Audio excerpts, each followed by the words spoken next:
All right, welcome to The Explainer. Today, we are diving deep into something really fascinating, a kind of digital prophet's guide to the cosmos. It's this whole world that mashes up ancient mystery schools with a really sharp critique of, well, the world we're all living in.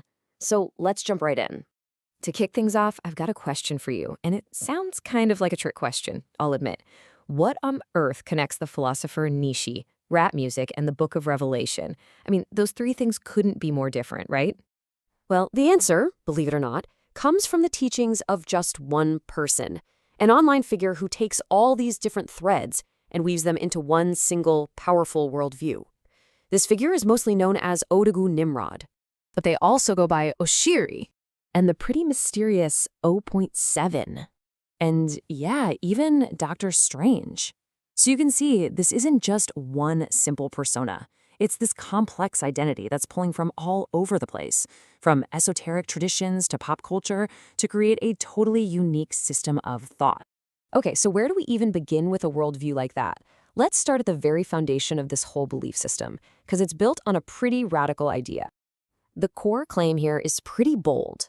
It says that what most of us think of as holy scriptures, the big religious texts, aren't actually original. The argument is that they're basically stolen, corrupted versions of a much older, much more powerful spiritual science, one that came out of Africa. All right, so if that's the starting point, how does it lead to a critique of the modern world? Let's take a look. So according to this philosophy, all the chaos we see around us, I'm talking about war, environmental destruction, you name it, it's not an accident. It's caused by these malevolent forces. And these forces are described as being basically alien to our planet. They don't see Earth as their home, so they have no problem just using it up, exploiting it without a second thought. And this next point really drives home a core criticism with a super simple comparison. Think about an animal, like a cat. The source says a cat will literally starve before it eats something unnatural or processed. Then you look at us, at modern humans, and what are we doing? We're eating stuff that's described as rotting flesh or microwaved food with basically zero nutritional value. It's called willful stupidity in the texts. And this disconnect from nature, it's not just about food. It's seen everywhere. We're talking spraying chemicals in the clouds, creating sterile crops, pouring money into war machines instead of helping people. And it goes deeper. The writings talk about the creation of bogus religion, specifically to drain our spiritual energy and keep us distracted. Even something like horror movies gets called out for desensitizing us to real violence. Okay, wow. So if that's the diagnosis of what's wrong with the world, what's the solution? Where's the cure?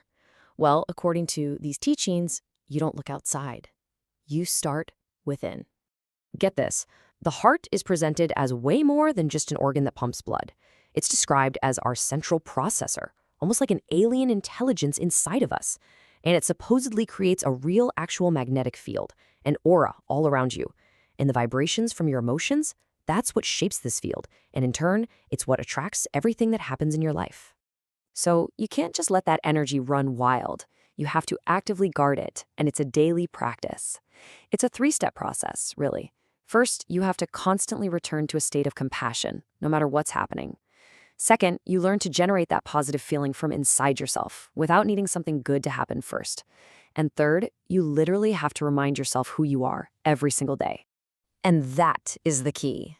The whole goal is to become totally self-sufficient, emotionally and spiritually. To get to a place where your peace, your power, doesn't depend on anything or anyone outside of you. If you can do that, well, that's everything. So once you start doing this internal work, something else starts to happen. The teachings say you begin to see the world differently. You start to perceive this whole other layer of reality, a world of hidden forces and ancient codes that are hidden in plain sight. And this is where it gets really wild. Take a look at how familiar religious symbols get completely reinterpreted. The Virgin Mary, for instance, is presented not as a person, but as a kind of scientific diagram of cosmic forces. The word virgin means an uncreated pure force.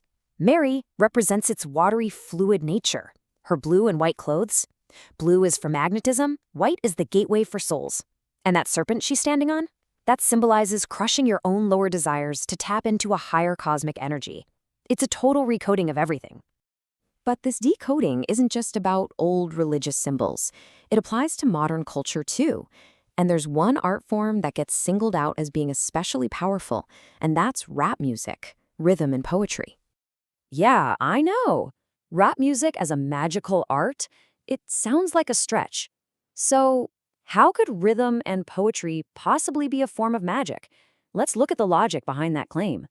The idea is that rhyme itself acts like a spiritual amplifier. Think about it. The source asks, why in all the old stories do witches cast spells that rhyme?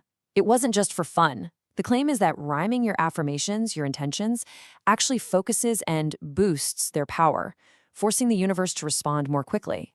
Okay, so we've covered the theory, the critique, the internal work.